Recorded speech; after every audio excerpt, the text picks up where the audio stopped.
Hello everyone, কেমন আছেন আপনারা সবাই? আশা করি আপনারা সবাই ভালো আছেন এবং সুস্থ আছেন। আমার আরেকটি ছোট্ট ব্লগে আপনাদের সবাইকে স্বাগত। সকাল সকাল ছেলেকে রেডি করে নিয়ে ওপরে চলে গেছিলাম। আসলে কালকে রাতে আমার শাশুড়ি দুটো পাখি এনেছিল, তো সেই পাখি দুটোকেই ছেলেকে দেখাতে নিয়ে গেছিলাম।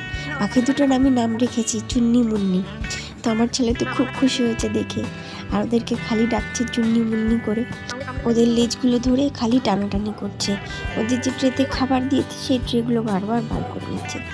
যাই হোক, ওইদিকে খেলা করছে করুক। চলুন আজকে আমি একটা রেসিপি বানাচ্ছি, সেটা আপনাদের সাথে শেয়ার করব। আপনারা পুরো ভিডিওটা দেখতে থাকুন, আশা করছি ভালো লাগবে। আর যদি সত্যি ভালো লেগে থাকে তাহলে অবশ্যই একটি লাইক করে দেবেন এবং শেয়ার করে দেবেন। আমরা বানাবো আজকে টিপি পড়ে গেছে পেঁয়াজ পোস্ত। চলুন আপনাদের সাথে শেয়ার করছি। প্রথমে সর্ষের তেল দেবো, লাগবে এতটা লাগবে সর্ষের তেল। এবারে দেবো ফোড়নে কালো জিরে আর শুকনো লঙ্কা। শুকনো লঙ্কা আর কালো জিরেটা দাও সুন্দর নিয়ে নিয়ে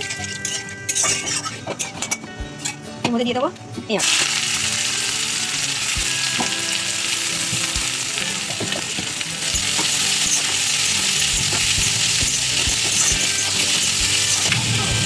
রোজ দিয়ে আমরা আলু পোস্ত খাই, তাই আজকে পেঁয়াজ পোস্ত।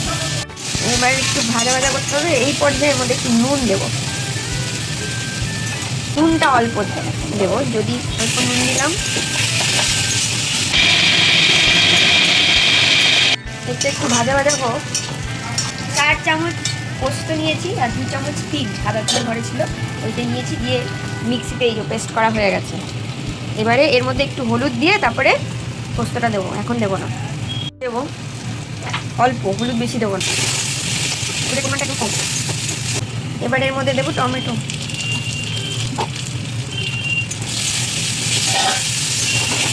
টমেটো চাইলে দিতেও পারেন নাও পারেন, মানে আমি দিচ্ছি, তার মানে যে আপনার দিতে হবে কোনো মানে। পেঁয়াজ পোস্ততে কিছু পেঁয়াজ আর পোস্ত দিলেই পেঁয়াজ পোস্ত হয়ে যায়। এবারে হালকা একটু টমেটোটা গলা অবধি আমরা ওয়েট করবো।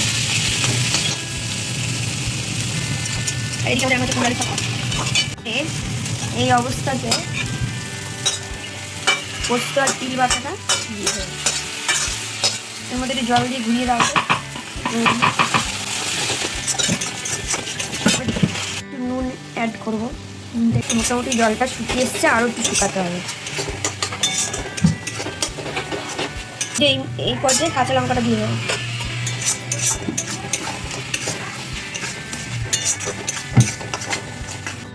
ব্যাস, আমাদের পেঁয়াজ পোস্ত রেডি।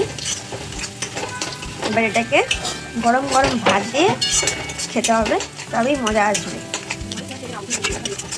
নাহলে কিন্তু ভালো লাগে।